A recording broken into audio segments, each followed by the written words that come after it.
Can you hear it? Okay, want to say good afternoon to each one of you. Welcome each one of you today to our webinar that is hosted by Project Beacon. My name is April Russell. I am the Training and Technical Assistance Coordinator at the Minnesota Indian Women's Sexual Assault Coalition. I am very happy to have each one of you here. For those that maybe have just joined, if you all can introduce yourself in the chat, um, name, where you're from, job title, things of that nature, I'd really appreciate it. And I don't want to take up too much more time. I will turn it over to Kristin and Starla so they can introduce themselves and get us going on today's webinar.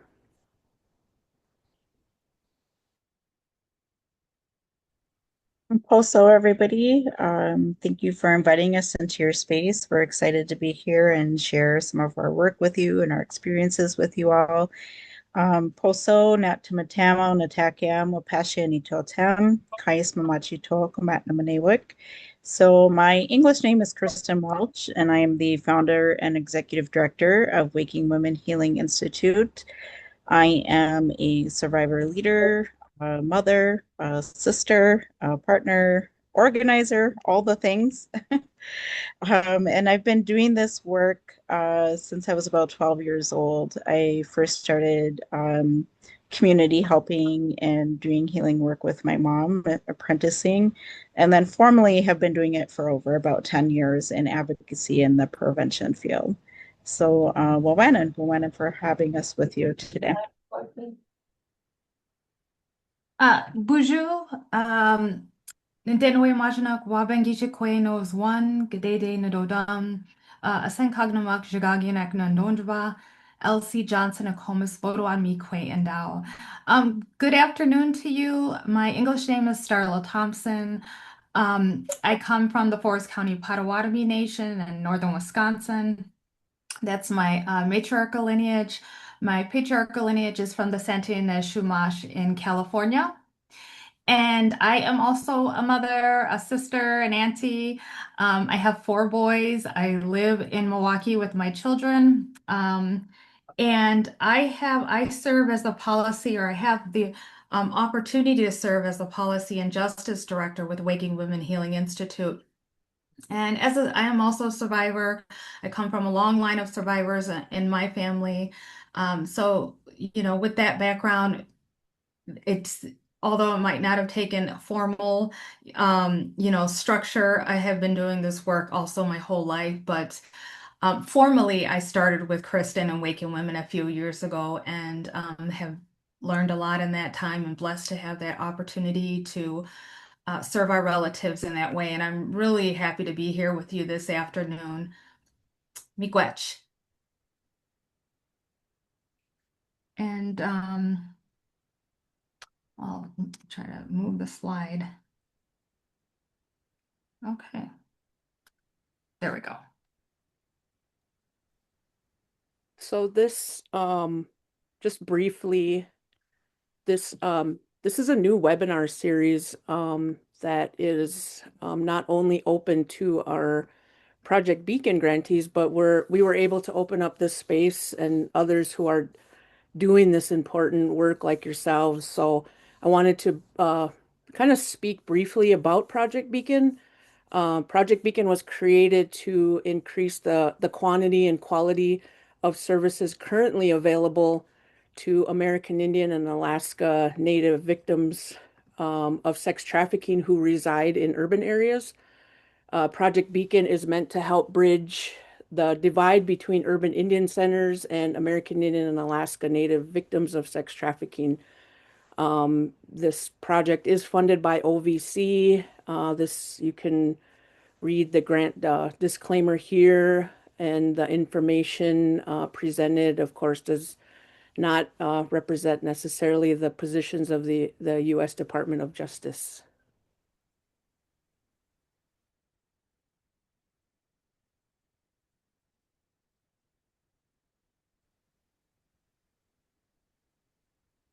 So I just wanted to share, and Guys, get off your phone, get off your phone. just to help get us centered and grounded in this space. One of the tools that we definitely were really love to use and appreciate, and the medicine that already exists within us is breath.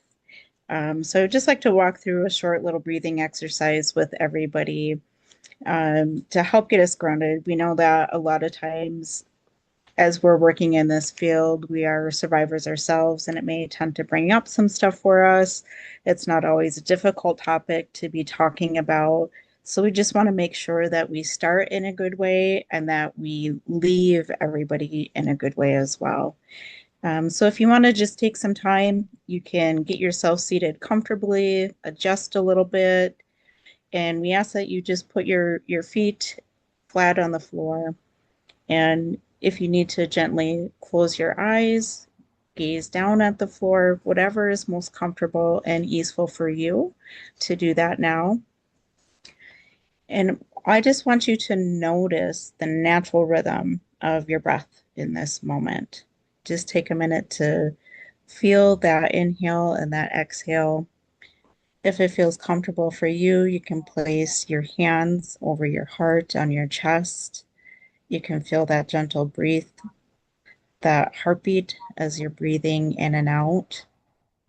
And then together, let's just take a nice deep breath in. And as we're inhaling, we're imagining that we're pulling all of that beautiful love and that grounding and that energy from our mother through our feet, all the way through the top of our head. And when we're exhaling everything that we don't need in this space. All of the calendar reminders, all of the meetings and work that we have to do, that we're just going to exhale all of that out. So we'll take a nice deep breath in and exhale through your mouth, pushing straight from your belly. Let's do 3 more of those. In through your nose.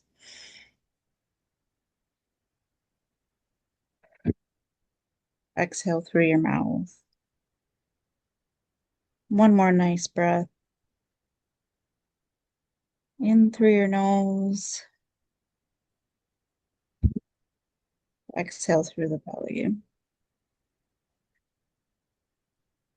And now I just want you to find a rhythm that's natural and easeful for you, whatever normal rhythm of your breath is feeling. Sometimes we want to try to keep our bodies still, but it's telling us we need to rock and sway a little bit. That's okay to do that too. Just take a minute for yourself, appreciating that beautiful breath, that medicine that you carry in you, centering and grounding, opening our hearts and our minds to whatever it is that we're going to share with each other today.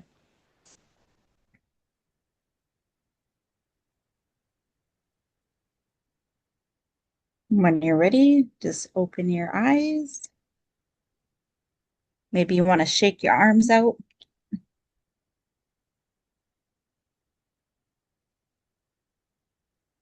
And we're ready to begin.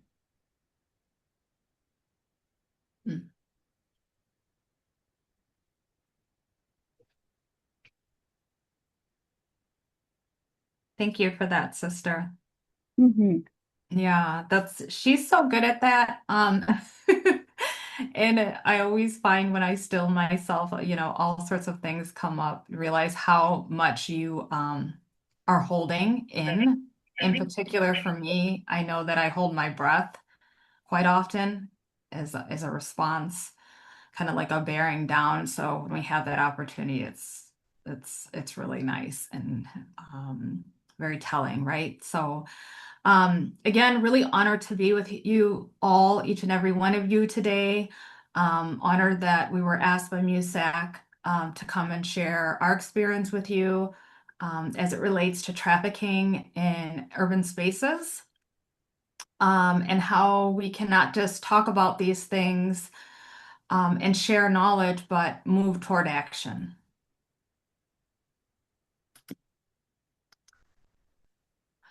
So, why does this matter, right? Trafficking in how does that contribute to MMIP? Well, we are all too familiar with the intersections of DV, SA, but this trafficking also plays is a multiplier within these intersections. And so this diagram here, I think, does a good job of highlighting that, how they are all intersecting and how the mechanisms of power, control, gain, be it financial or other, are all tools that are contributing as mechanisms on top of our vulnerable populations, our vulnerable communities, and our relatives, right? Um, so I think this diagram highlights that nicely. I don't know if you want to say anything else about this, Kristin. Yeah, and I think it's like you mentioned, we're really unfortunately familiar with it within our community. None of these are siloed from each other, but oftentimes that's how the funding is approached. That we have to, only serve DVSA or trafficking. And in our MMIP work, as we get further into that, it's just evidencing what we have already and always known, that many of our MMIP family members are also and have experienced multiple forms of violence in their lifetime. So when, my sister Starla was talking about how do we move things into action, we're also thinking about, not just the contributing factors in building better responses, but looking at areas where we can prevent domestic violence, where we can prevent sexual assault and trafficking from happening in the first place. So I think that's equally as powerful to know is in addition to understanding, how did we arrive to this place, and that the responses that we create within our communities are often incredibly complex. And the cases that we work are very complex and layered. And the healing and the response needs to match that complexity. Mm-hmm. So, in another lifetime, I was a researcher with the University of Chicago. And one of the things that my work highlighted on was Indigenous women, their stories and contribution to history, to places, right? And so I'd like to talk, because one of our pillars of Waking Women is to restore the matriarchy. We know that is the foundation of our societies pre-context. That was our traditional way. The kinship network that was the nucleus of the Indigenous world, right? Our clan systems, they dictated how everything moved and relationships were governed. And when people came to these lands and saw that that was very quite different than what they were experiencing in their lands, right? And so I like to share that because a lot of people that are not indigenous don't always know that this is the way that was the Indian world, that was an indigenous world. It was the Indian woman was the center of that world. And so one case study that I'll share with you out of Chicago is there's a woman, they call her Kitty Hawa. I've researched, I think her name is more appropriately Kache Awa, which means great one.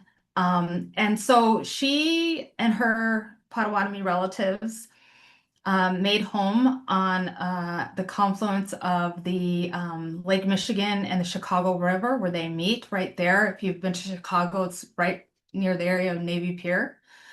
They made that their home very intentionally, right? Very purposely. And they existed there for quite some time. And so, that area, the Great Lakes of that area of the Great Lakes was Potawatomi land and community. And so, but we don't know about her because we only know about her in the context of another person, a settler that came much later. His name was Dusab, John Baptiste Dusab. If you know Chicago, the Lakeshore Drive was renamed after him because they acknowledge him as quote unquote the first non-native settler, which I think is problematic in itself.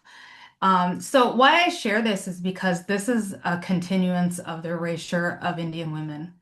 Our stories, our contribution. So, my work in Chicago was to uplift her story because I know this is where it starts. This is where it all started, the dismantling of our governance system, this matriarchal kinship network. And so we need to tell our stories, and that's part of it. Violence against women did not happen. It was rare in our communities, in our societies. Um, and so I like to share that as well.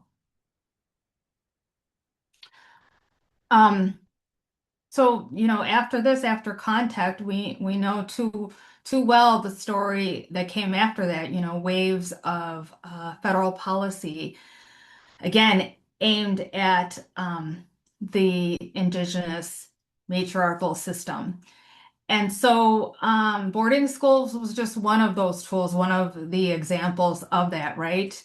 Um, what you're seeing here on the right is the St. Joseph's Indian Boarding School that was in Kashina, Wisconsin, near Kristin's relatives. This is the girls' dormitory, probably about 1940. My grandmother was at St. Joseph. She's not pictured here, but she was there right around that time. So this was her dormitory that I found.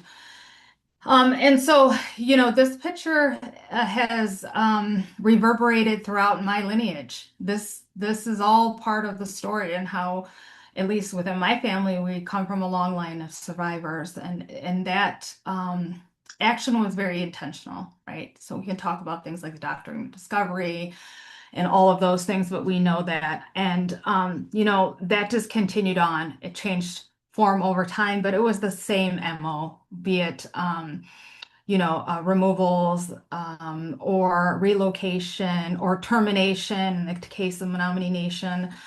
And so here we're seeing the dehumanization and exploitation of our women and children, right? So this is all part of that story. Oh, excuse me. I'm having a hard time with my clicker.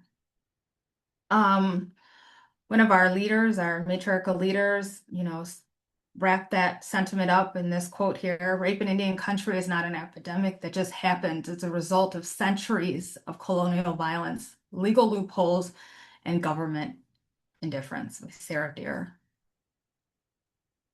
I am so sorry. I don't know what's going on with my clicker here.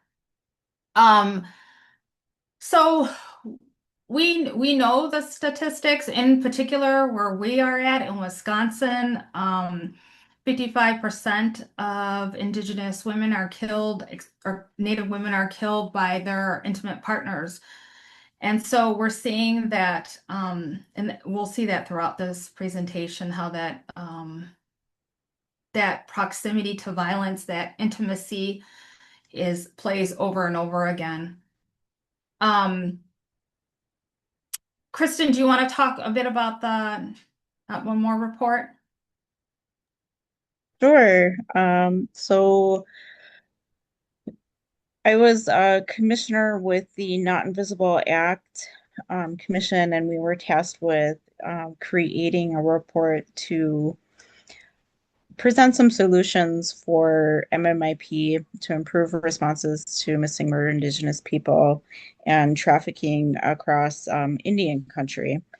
And over that year, we held several in-community listening sessions from Minnesota all the way through Alaska.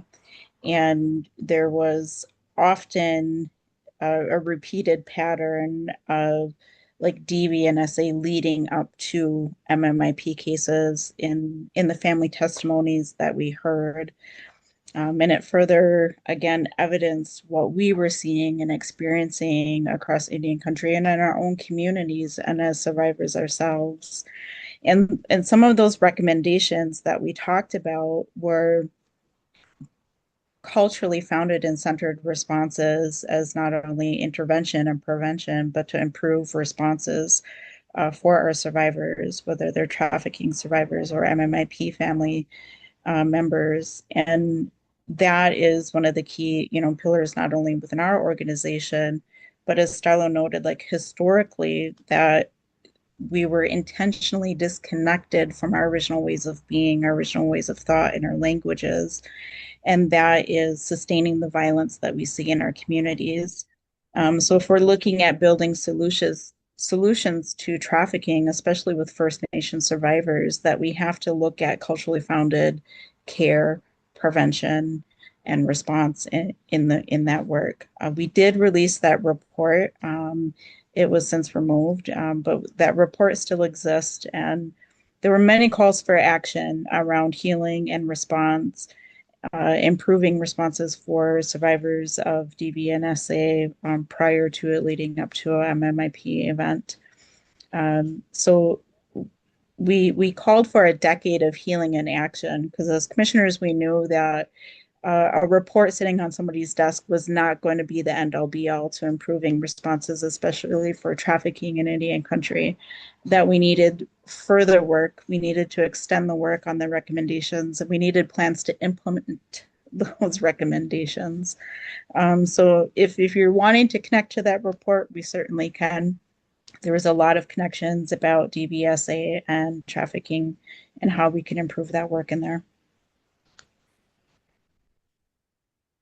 Yeah, Kristin is she's being modest. So she coming out of that report and that commission that she was a part of, one of their recommendations, and it was directly from her now generational experience and serving our relatives, was the healing and response teams, HRTs. And we've been blessed enough to partner again with MUSEC and working on HRTs throughout Indian country. And that is a viable solution. We know that works, like Kristin said, right? Our culture, our connection is a sustainable solution. So that's just one of those recommendations. So what else do I want to say about this? I think that's good here. We'll share the report later on in this presentation if you need it.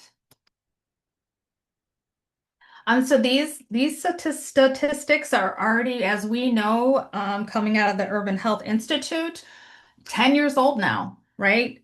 So it'd be really interesting to see where we're at now, and I'll talk a little bit more later about data. I went to school for public policy and data analysis, and so that is my area of interest. And so we know these numbers are old, and one thing I will talk about later is how that we need to keep our own data in our communities, throughout our tribes. We need to start collecting our own data on our relatives. So Kristin, do you want to chime in here? Yeah, and I think that's why we shared that earlier quote around Sarah Deer. And if you haven't read her book, please do. It's a wonderful book. But really, a lot of the wounds that we're seeing and the violence that we see in and around our community in urban areas are the result of unhealed sexual violence happening within our community, intergenerational unhealed sexual violence. When we think about trafficking, I mean, that happened from first contact.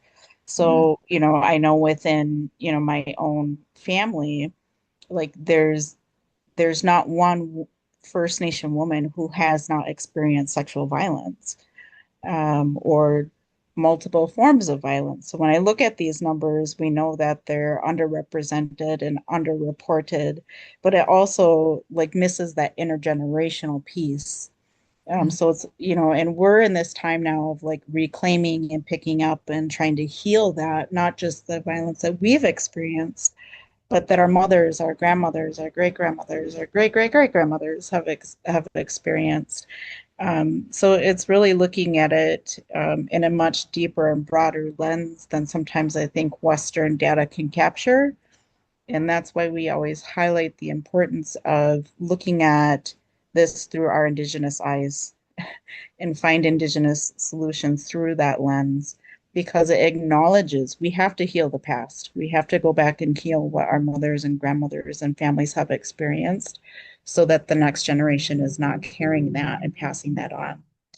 And I think Western ways of modalities of healing have touched on that a little bit in their trauma-informed approaches.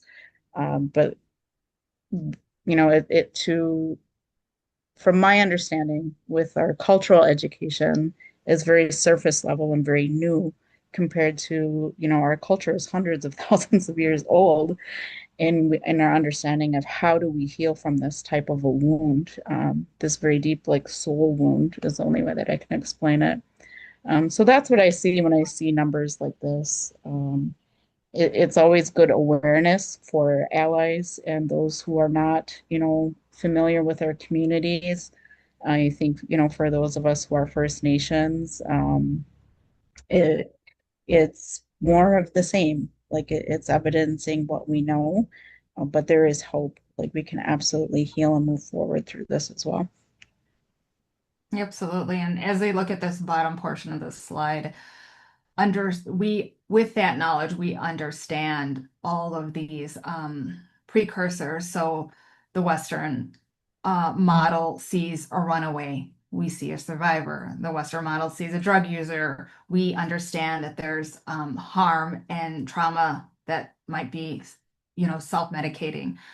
And so, yeah, it's seeing it through a whole new lens, a proper lens.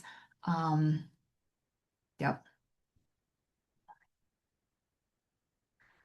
Okay, so as I said, I live here in Milwaukee. I've lived here since, oh geez, 2010, I believe, when I moved here. I am originally from Chicago. I was born and raised in Chicago, so my knowledge and my experience is an urban one, right? I didn't grow up on the reservation. Always connected to my family, though, despite the efforts of boarding schools. And I didn't share this, but my mother was illegally adopted. She was a part of that in the late 50s. And so that is the knowledge that I have and the experience that I have. And so the FBI here, their field office in Milwaukee, has identified Milwaukee as a trafficking hub or a hotspot. And I knew that prior to that announcement. I know it, I see it. We have knowledge that our relatives are being brought to urban areas from remote tribal communities in northern Wisconsin. Um, and so this is, and if you're talking about the Great Lakes, it goes all the way from Chicago to Milwaukee and, Minneapolis. Um, and as we talked about earlier, this is all tied to that intergenerational trauma, poverty. We try to keep a close eye, in particular, with Waking Women, on our relatives, be it whether they're in foster care or they might be unhoused relatives. Um, and also, who of our relatives are experiencing DBNSA? Because these are recruitment pathways. We know this. And these traffickers that are from these urban areas are exploiting these vulnerabilities. They understand that our communities are vulnerable. They understand that we're healing and that there are opportunities for them to exploit. And so, it's not outside of them to dedicate resources to travel to our communities to take advantage of those vulnerabilities. Um, and our Native youth are that's a big part of this. Um, there is, this pipeline, and we're seeing that that happens with our youth when they are in care, when they are in the system. And so that's a really important piece that we've, identified in this work in these urban areas.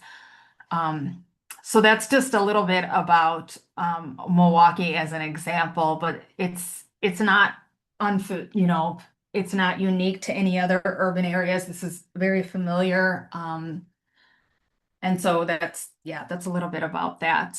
Um, Kristin, do you want to talk about barriers? Yeah, so when we have been working with our families of MMIP, and we know a lot of our survivors face the same barriers in the criminal justice system. For families of MMIP, and we highlighted the intersection of MMIP and trafficking because for us within our organization, a lot of the missing person cases, that's how it started out. We were contacted by family members for a missing persons case, and once our team was able to locate them, there was trafficking involved. So it was important for us to have our team ready for that, but to start making these connections and educating our communities about what's happening. Prior to that, we had developed a model based on these barriers that our families were seeing. Our family members are often kind of left in the dark about what is happening within their case around their missing loved one or their departed loved one.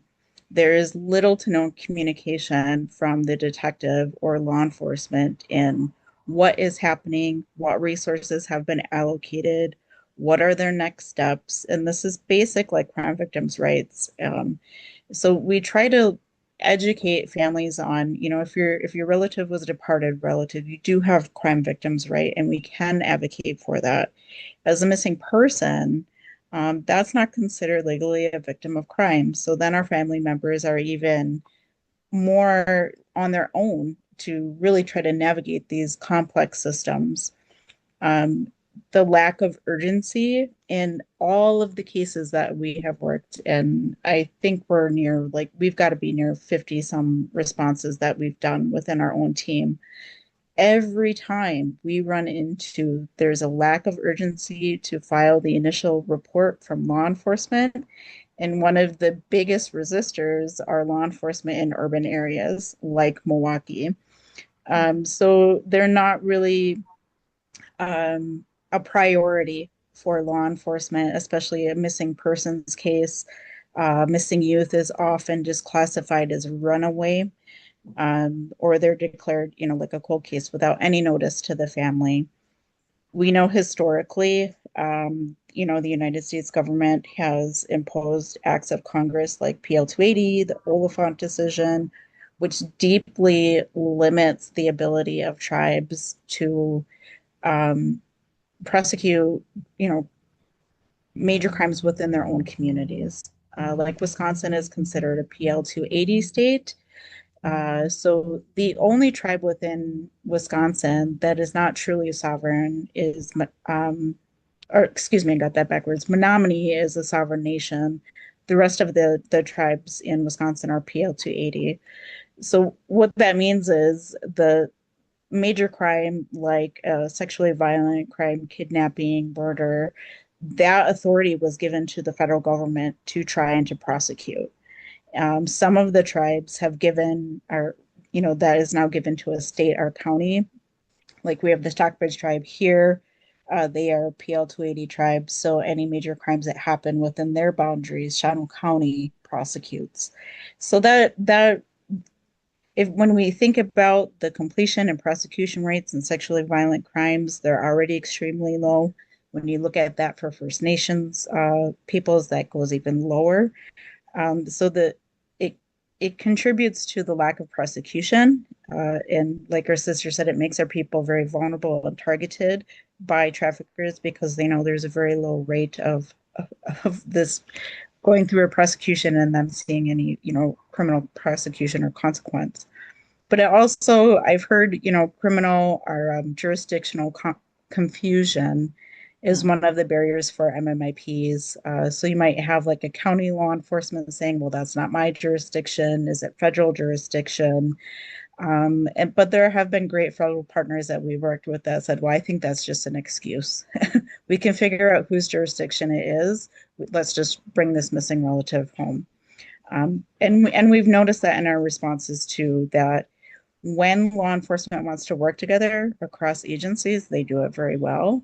But there seems to be some hesitation, a barrier for our First Nation relatives who are missing and departed. There's often the shaming of our relatives, and we've experienced this in our cases with several missing relatives who were unhoused, they were facing addiction, and when we did find them, we found them with their trafficker. And, kind of the responses from law enforcement that we would hear is, oh, yeah, we've had several interactions with them. We see them all the time. Like, this is nothing new. They don't understand that they're still a human being and they're vulnerable, and every case should be treated as such. There's very few culturally founded approaches and services for families moving through this process. So we often rely on, our victim advocates who may not be familiar with working within Indian country or tribal community to try and now navigate, how do I help this First Nations family through it? Um, and we understand like it's not just like that individual, the survivor. We're very kinship based, we're very family based, so you may be working with an entire family or families with the survivor. um, it- when we look at healing and response services for MMIP family members, it's often just Western approaches that are provided for them. And if we want to go back to healing the source, right, the root, we need to at least, bare minimum, provide culturally founded options for family members. And of course, the chronic underfunding for public safety and justice within Indian country. If you look at TLOA, the TLOA reports, there's been a chronic underfunding for years. And that was also one of the recommendations for the NIAC report, was to increase public safety and justice funding within Indian country so that we do have the technology we need to respond, that we can make sure that our law enforcement, our tribal law enforcement, has the same benefits as their state and federal partners, that they have a retirement package. So you'll see like tribal law enforcement, they'll train up their officers, uh, which are often, provided more training than our state officers are.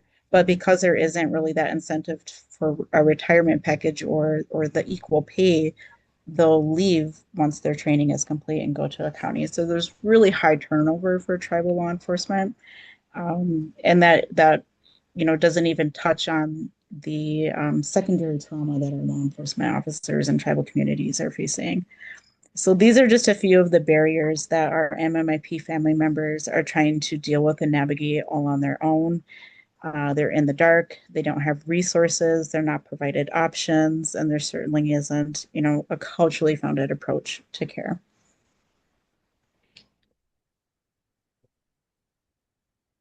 So we have been working with our healing and response team model for a number of years within Waking Women. We recently put it into like an actual formal model like this. I think like many of us First Nation ladies, we were just like doing the work. We saw something that needed to be done, and we knew that we could help our families. We knew that we couldn't just allow our families and survivors to navigate these systems on their own. So we just started responding in the way that we knew how. We were organizing ourselves, we were pulling in experts, and we were evidencing it along the way. So this model is a result of that. It's a result of what were we doing, what were the patterns of that we were seeing of how we were responding, and how could we help build a healing response team in other communities. When we do our work, and this is all founded through land and culture. You'll see that ring there, that blue ring, land and culture. It touches on every part of our healing and response team model. This is for the survivors that we work with. This is for the MMIP family members that we work with. Our relatives are always at the center of it. And how we move, how we organize, the way that we respond and do that work is through our Indigenous lens. The healing and the response are interconnected as well. That it's not just about providing advocacy, but it's about providing those resources and choices of healing, so that we can prevent that rewounding and help them heal along the way. And within our model here, we have sort of based on it off of our clan systems. So here in the Great Lakes, we have clan systems, and each of our clans have a very specific role within our community. It was part of our original ways of organizing and governing ourselves. Like I'm Wabajishi, I'm Martin Clan, so we're known for strategic planning and bringing resources to the community and like being warriors of the heart and protectors, right?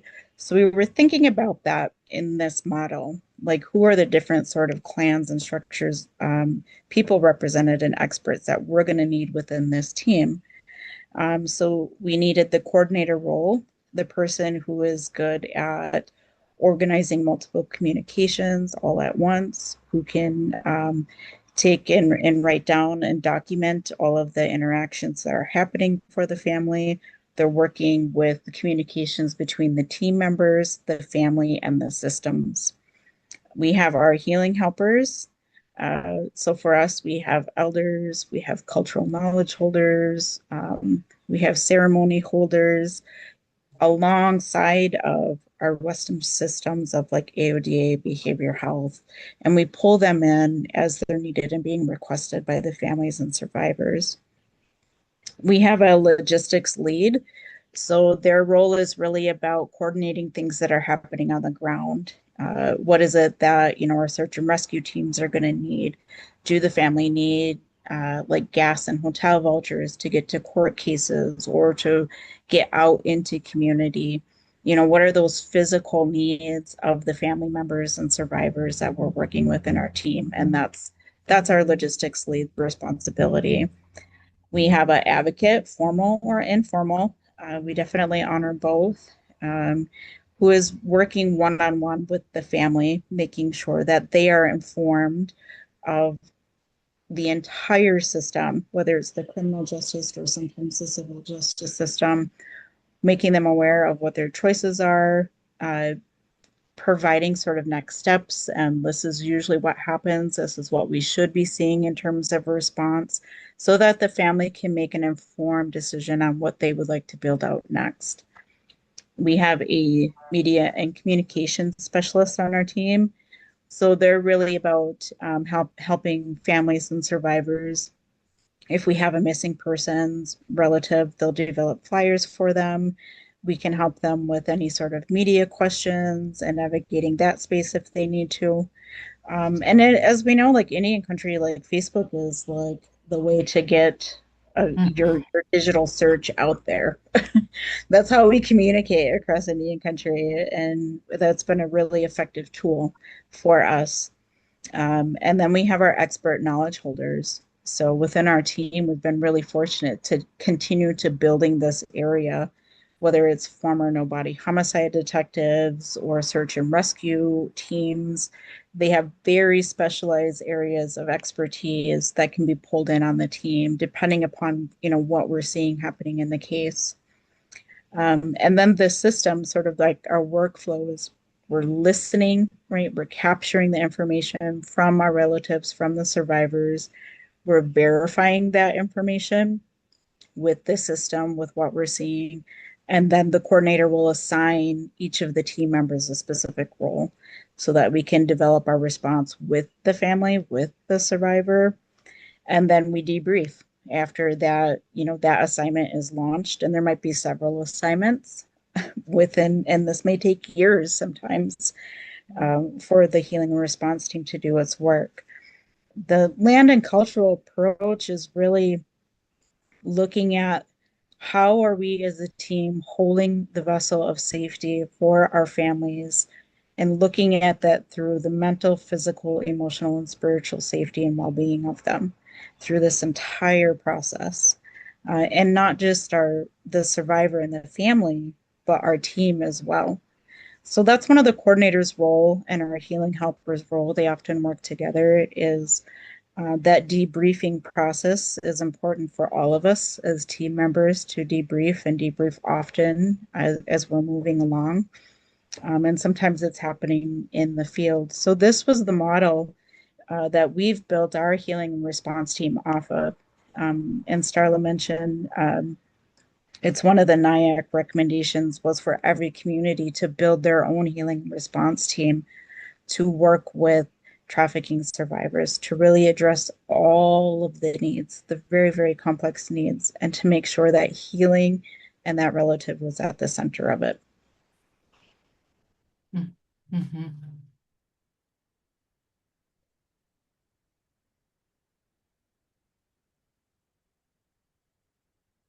So over the last few years, this has been the result of that model in practice at Waking Women.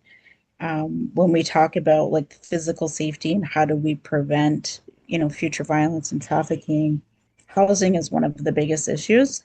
So we definitely look at that physical safety for survivors, providing them that physical place to heal and to grow has been proven to work. But it's founded in Orlando. And I always have to know that handsome young guy in the picture is my son out, out there collecting medicine. So this is part of our work. That might be what one of our days looks like is working with our relatives out and harvesting medicine for the day. And this is an older slide. So at that time, we had coordinated over 43 cases of MMIP. And in all of those MMIP relatives, we saw and noted the intersections of domestic violence, sexual violence, foster care, and trafficking that they had experienced. Mm-hmm. And the model is like our Indigenous values, consent-based. Everything is done with consent at the heart of it, right? And so that model that Kristin was going over, with Western models, it's very linear and you can't move to the next step until the one prior is complete and there's checklists and all the things. But we understand as survivors that there will be pieces that we might not ever get to or know, and that's okay, because it's driven by families, by survivors, and we know that is most effective. And yeah, this is just one piece of that, bringing them back and connecting them to land. And I think this next part here gets into a little bit about that when I talk about data. But in particular, what we're seeing in these urban spaces with our relatives and the ways that they are exploited is again, the erasure and making sure that our relatives are invisible. And so when we disconnect them from their land, from their communities, that's happened over time by different actors, all sorts of things come into play. And so understanding that dilemma, we have the MMIP map that Kristin worked on. Here is also the scan for the Not One More report. But I don't know I think we talk about that digital resources later, Kristin, right, with MIT. Yeah, that map comes up later. Okay, but definitely one way to get at this is sharing resources within these urban spaces, tracking them, what's happening in these urban spaces.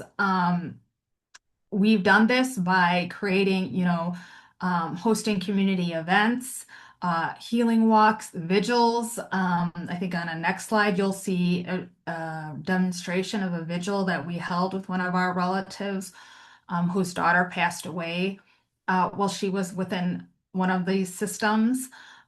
Educating our partners and the community at large.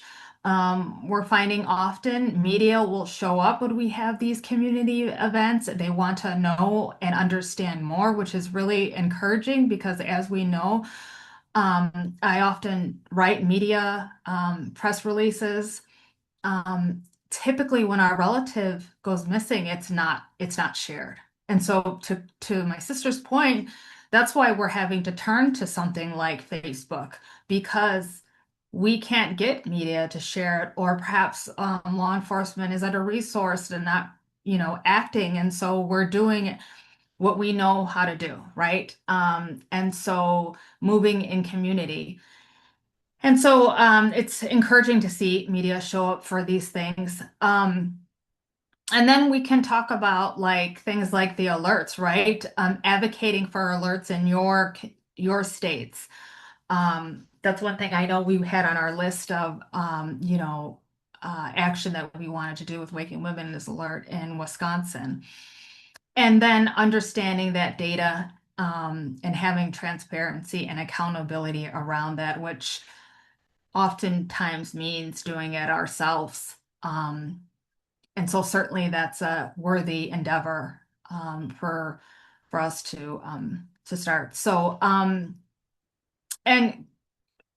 as I mentioned, I went to school for public policy, so this tribal codes is imperative for defining safety and the rights of our citizens on our own terms, with those cultural elements, that indigenous knowledge written right into it, right?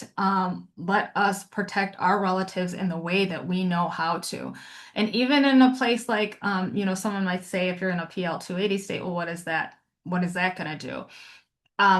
It's an act of sovereignty, and it can be a form of tribal law to express how we want these systems to interact with our relatives and how we want them to be treated and how we want them to respond as a nation, right? So they can be incredibly powerful.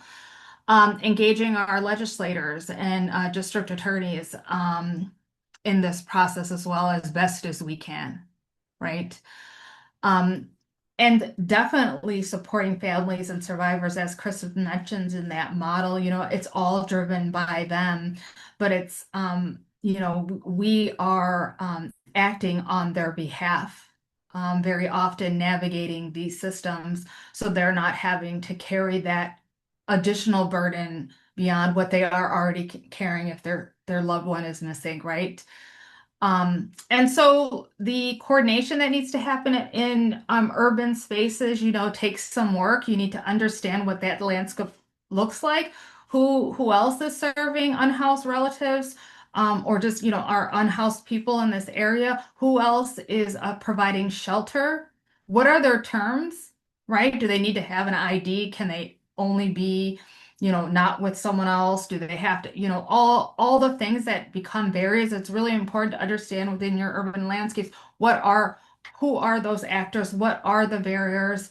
And start documenting all of that so we understand quickly and we can respond quickly in these urban spaces, and also finding ways, reciprocal pathways with these agencies, whether they're, advocacy agencies, law enforcement. I know I am really appreciative when I'm working in these urban spaces with honesty that some of these agencies will have. And I'll give you just an example. In Milwaukee, I've had law enforcement in Milwaukee tell me that, Starla, we're not going to go look for that missing youth. Not because we don't want to, but we simply do not have the resources. Understanding even that element, all of these things you need to investigate and understand really to properly respond when one of our relatives goes missing. Yeah.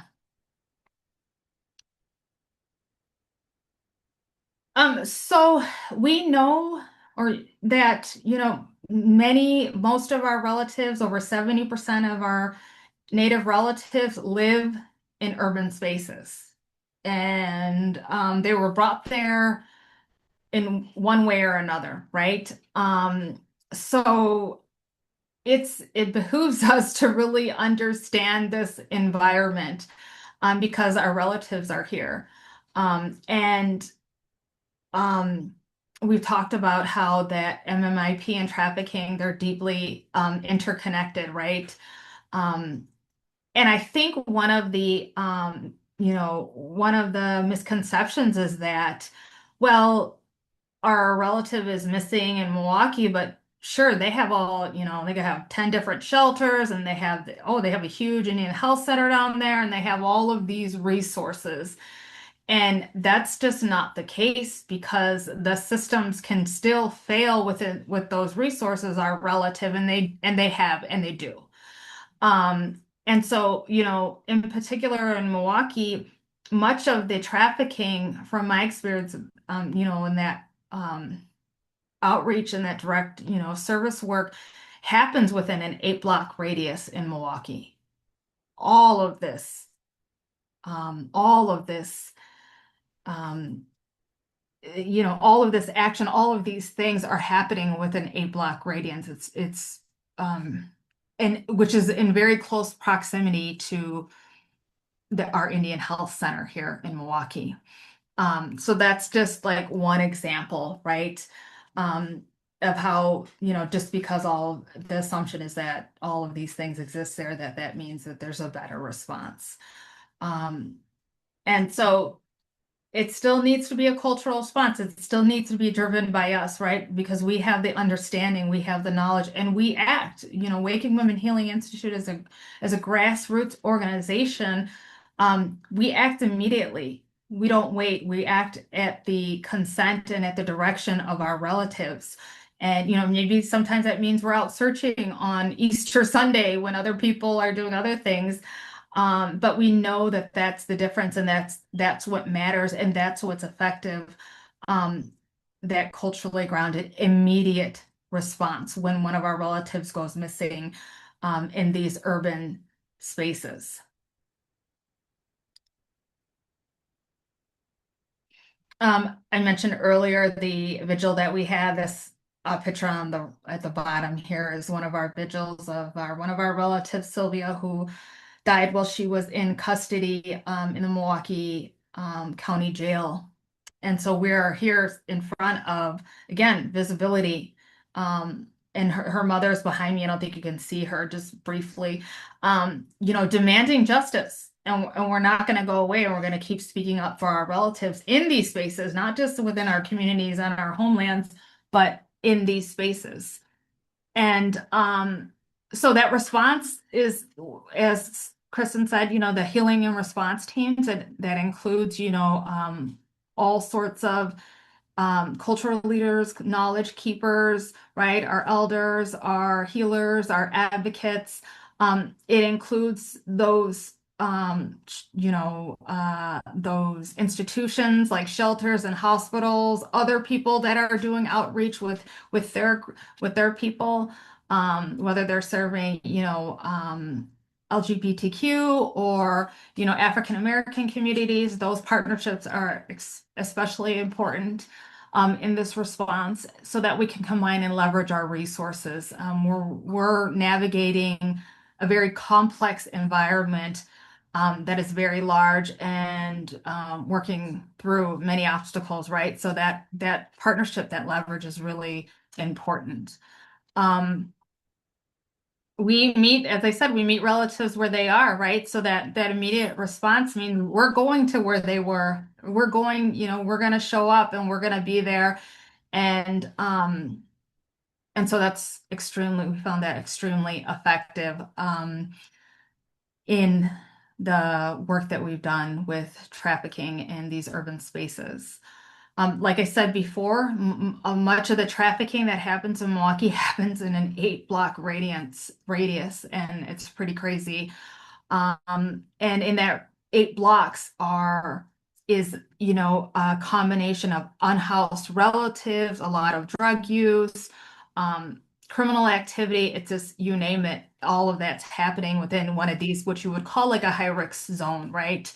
And so just going there and being there, which we have done, and showing up there. I know Kristin and I have talked about even there's a park where a lot of our unhoused relatives have live sometimes or go missing from, having a presence there, having are having ceremony there, a healing ceremony, having that's really important, right? And claiming that space for our relatives and identifying that in that way. And as I talked about before doing that work, like identifying what drop-in centers are actually, serving our relatives, who are turning them away, you know, what are the barriers for entry into these places?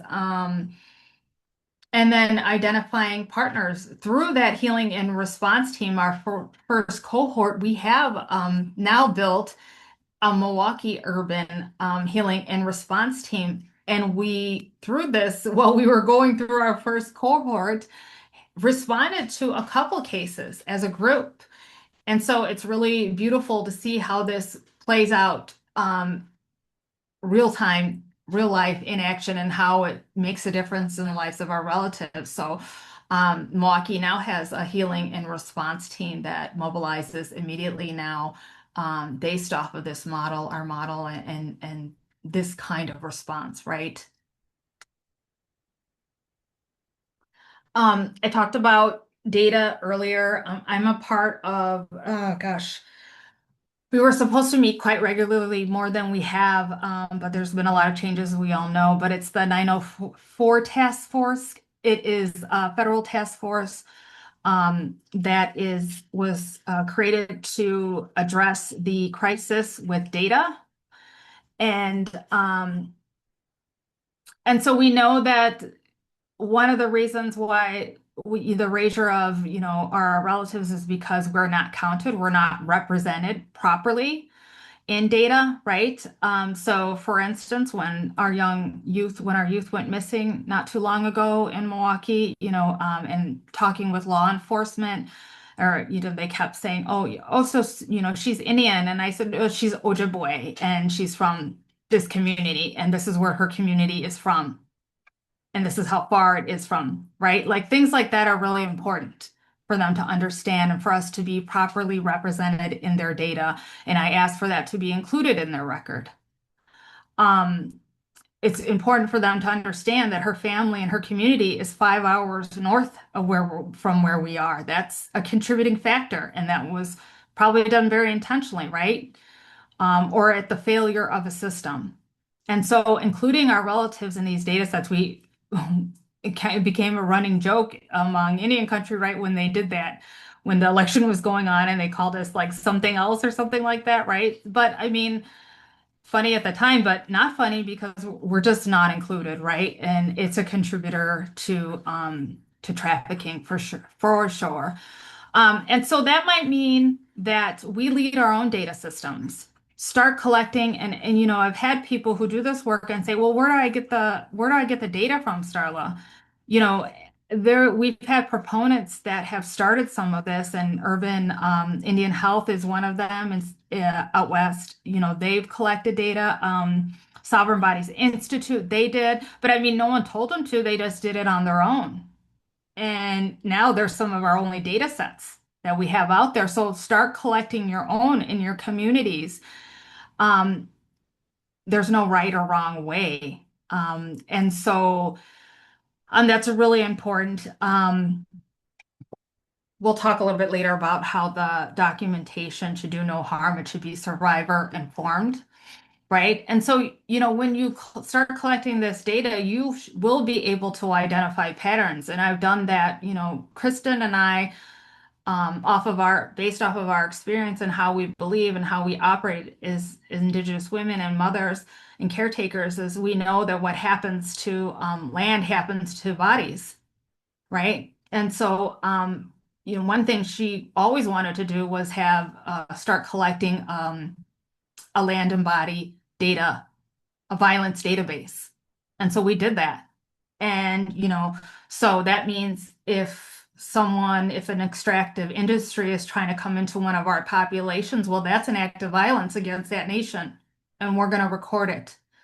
Right. And you see, it's really eye-opening to understand, because the way that a criminal trafficker will look to exploit and traffic a young woman is the same MO as a corporation will take to exploit land. They're not going to do it in their community, in their face. They're going to go to Milwaukee and try to have a conference about another tribe's land in northern Wisconsin. It's the same action, right? So we're seeing those connections in the data. It's real. And so I would, implore you to start collecting your own data. It's really empowering, and eye-opening. And we can direct resources to where this harm is happening through those those data sets. Kristin, you want to talk about this, or you want me to talk about this? Oh, we can share it. Yeah. Okay. I'll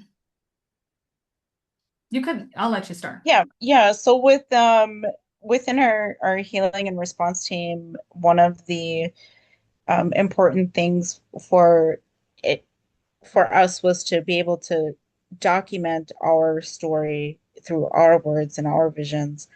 And in doing that, like Starla said, you can identify pattern, you can move resources, you can evidence what we already know.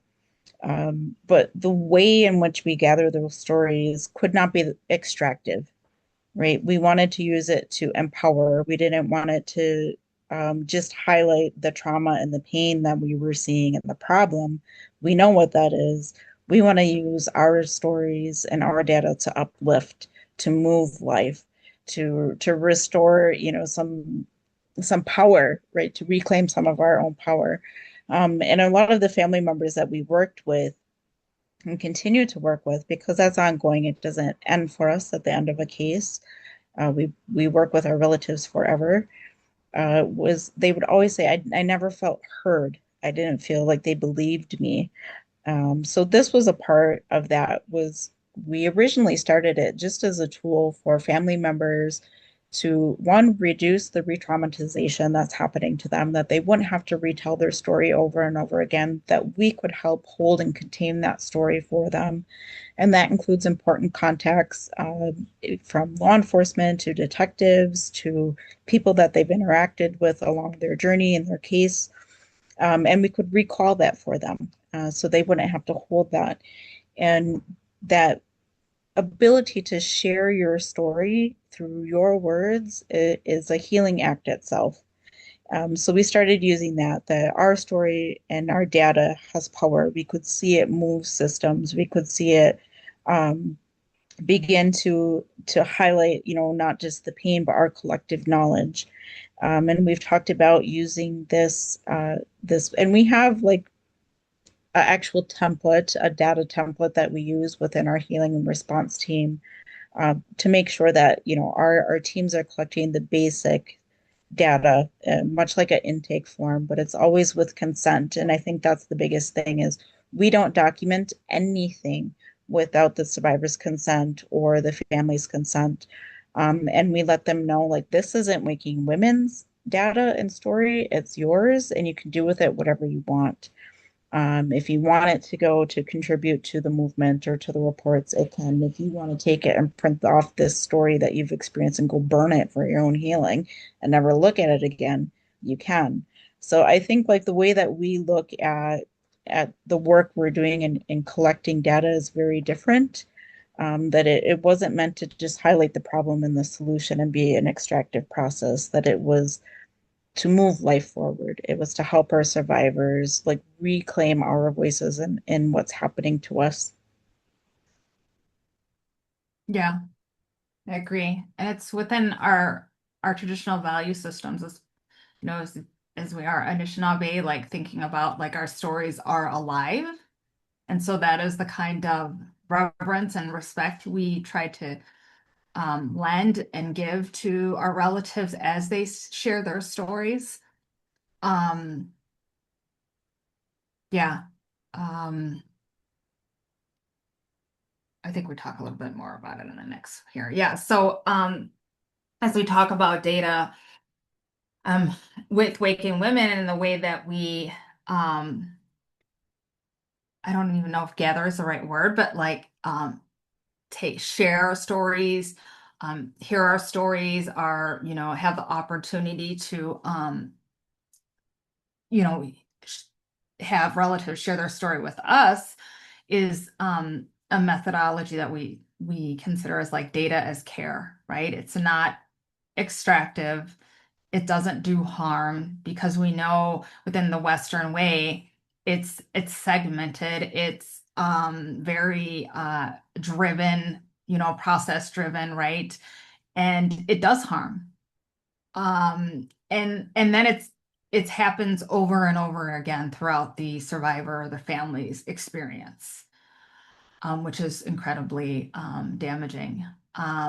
So, you know, data is a part of, or our stories are a part of healing. It's a part of our advocacy. It's the way that we change systems because we're going to have them see, again, our relative in this and the particular situation through our eyes, through indigenous eyes, right? And so we know that that's effective. We know that that changes outcomes over and over again. We've seen that, right?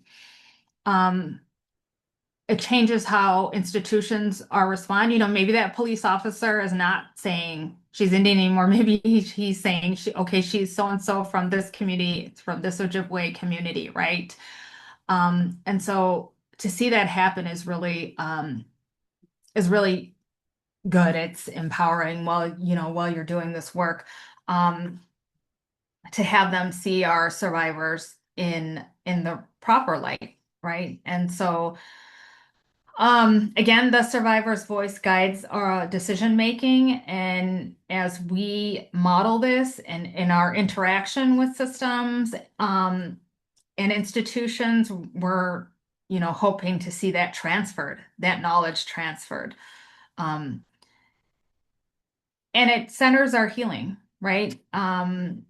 We're not, as I said before, we're not always knowing all of the story because we don't really need to know all of it. We know it as we should, and we act as we should within our model, right? Within our traditional model of action, where many people are involved, as Kristin shared our model, right? And we each have our own part when it's important. And so that accountability is built into our plan and how we interact with our families, how we bring in our elders, our knowledge keepers as a part of this response. And we connect them back to our relative of land, right? To facilitate that healing and that wellness throughout this process.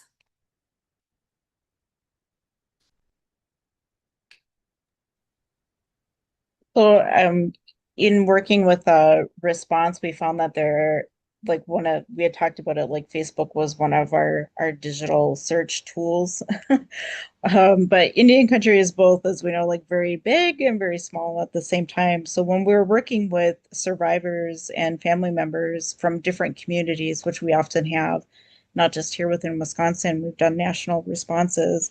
We would, try to get a hold of somebody. Oh, I know somebody in Minnesota who knows somebody in California who might know somebody in Washington that can get people on the ground in that area to that relative. So we wanted to find a way to speed up and improve that response. And as part of my MIT Solve Fellowship, I was able to connect with their MIT Data and Feminism Lab and a great instructor and a great group of students who really put their whole heart into how can we help create something for Indian country and for MMIP families that's really going to be an effective tool of improving response time. And this was it. This was the MMIP digital resource map. So if you scan it, we were able to take it, and it's ongoing. We know this is not an exhaustive list, but each of those dots represents agency, whether it's a coalition or direct service agency who can provide some sort of service for a MMIP family member. And I think there's even some in there for survivor-based agencies as well. And we wanted to weed out what is who is able to provide actual direct service to families and survivors versus who might be more like coalition training education resources so that family members didn't have to do this. So this was a tool for both family members and advocates to use to connect with other advocates. And we now have an entire Turtle Island map, right? So we're continually adding to that. If you know of agencies that should be on here, whether they're grassroots or formal, doing survivor and MMIP work in Indian country, let us know. We would love to add it as a resource. Every pop-up includes the agency's name, if they have a website, their contact, and what sort of services that they can provide for community members.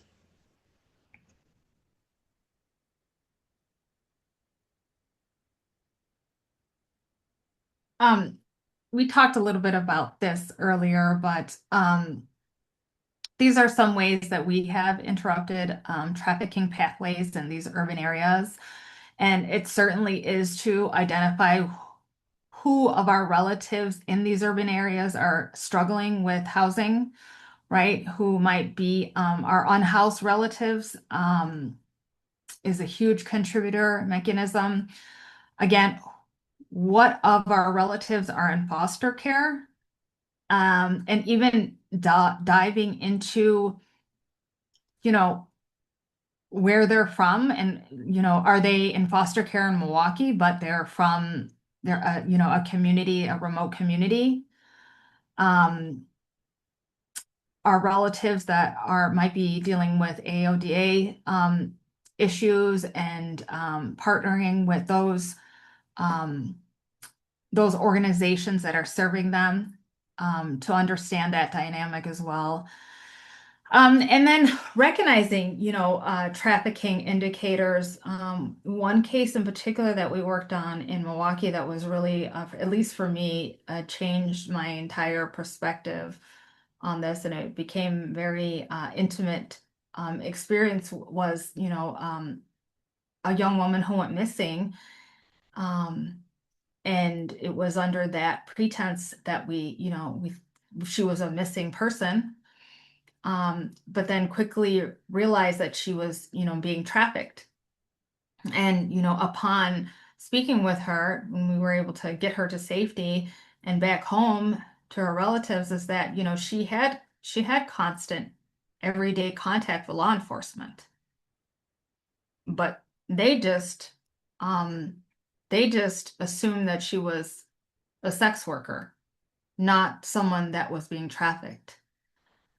So, even the people that are responding, whether even if they're non-native, is understanding, sharing that knowledge with them, and maybe in some instances it's a lack of, a want, a desire to understand it, but we have found there's some people who just who don't know that this dynamic is happening. They don't have experience with it. And so being able to identify those indicators.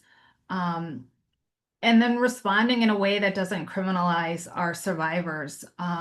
Even I'll see, as Kristin mentioned before, Facebook, I'll see even within our own communities, if they're looking for a relative, sometimes I'll see them label that relative as a runaway. And I always think that doesn't help, because that's victim blaming. We don't really understand if that's really the situation at hand, right?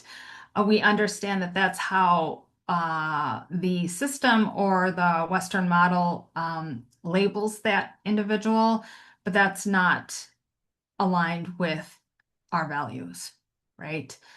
And our knowledge, and how we know that these mechanisms and these actors are playing out and how they're coordinating their action. And so disrupting systems that enable harm, again, back to that monitoring these zones. I am looking forward to, we had one of our tribal communities that was planning to come down to Milwaukee so that they can see with their eyes, hear with their ears, how this is happening in this urban area, right? and understanding it in their own terms so that if one of their relatives goes missing, they know exactly where they might be taken to. And so that's incredibly important for disrupting these systems, right? Monitoring those trafficking zones and holding businesses and networks accountable. There's a whole lot of businesses in this 8 block radius that operate and benefit off of this criminal community. So making them aware and holding them accountable for their role in this as well.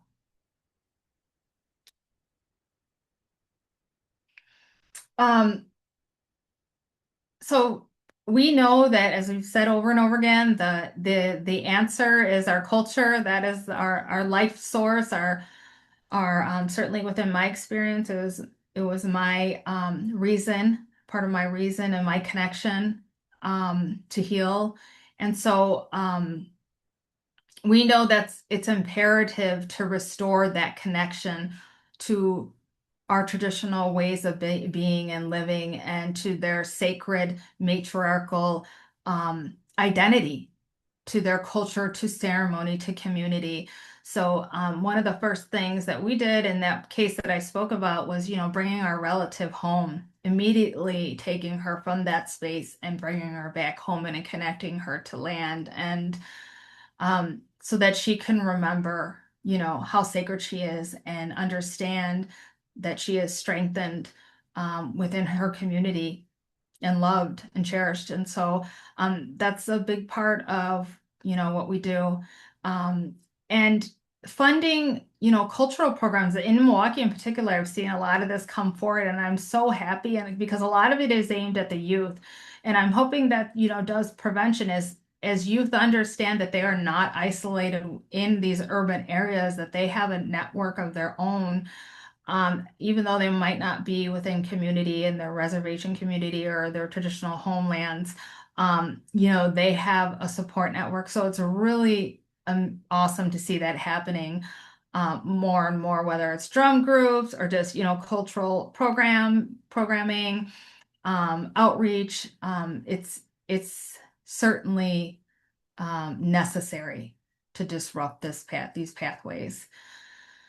And understanding that disconnection is a mechanism, right? And it's very intentional and it increases the vulnerability, and that connection restores that protection of that relative. Kristin? Yeah, so I think just leading off of that last comment, and I know we only have like a few minutes left, about 4 minutes left together. But restoring that connection, we know is central to the work. And I always remind some of our relatives that and advocates who might be newer in the field, and I think we've all experienced that, where maybe there isn't closure, we don't get the outcome that we hope for our relative, and because of free will they may be going back into that space, they may be going back into the addiction, they may be going back to the trafficker, and it can be really hard to witness, but I always remind them, you made a connection though.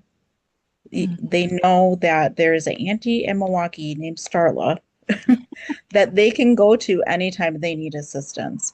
And now we've expanded those spaces of connection. And that response is empower. That is so, so powerful.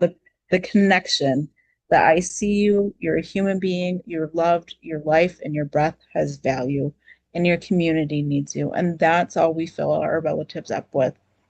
So this land and culture work that we do within Waking Women, you see it here. If you want to go to the next slide, Starla.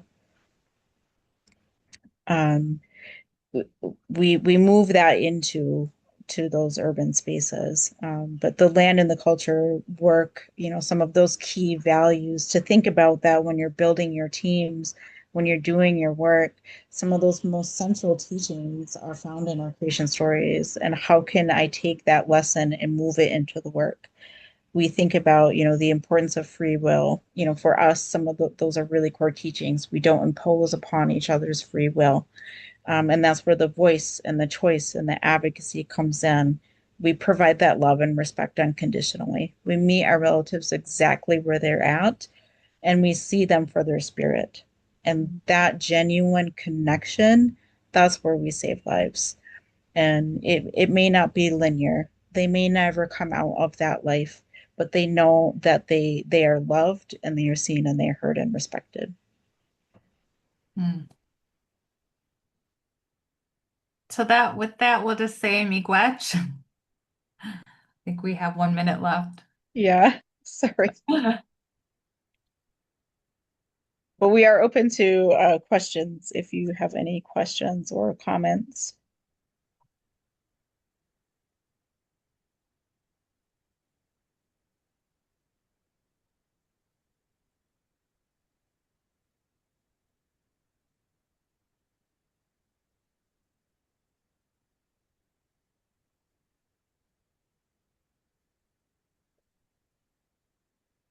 Kimberly, do you have anything else to add?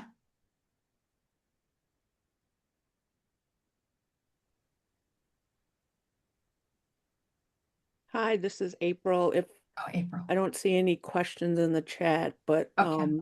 since we're at time, I just wanted to thank each one of you for joining today's webinar, and a special thank you to Kristin and Starla for sharing your knowledge with each of us. Again, this webinar was recorded. If you would like a copy of the recording, please reach out to me by email and I can send that over to you. Once we conclude today, each of you will be sent a certificate for attending today's webinar. And also I will be, next week, I'll be sending out a follow-up email for those of you attending today's webinar. This email will include the slide deck for today's presentation, an evaluation link for today's presentation, as well as an accompanying resource that you all can utilize in your work. And reminder of next month's webinar will be July 30th. That webinar is titled Crisis to Stability, Long-Term Housing Strategies for Survivors of Sex Trafficking. And our facilitator at that time will be Breaking Free, who are here in St. Paul, Minnesota. So again, thank you to each one of you. Please reach out to me if you have any questions. And thank you again, Kristin and Starla. Miigwech. Have a good day, everyone. Thank you for your Come on in. time.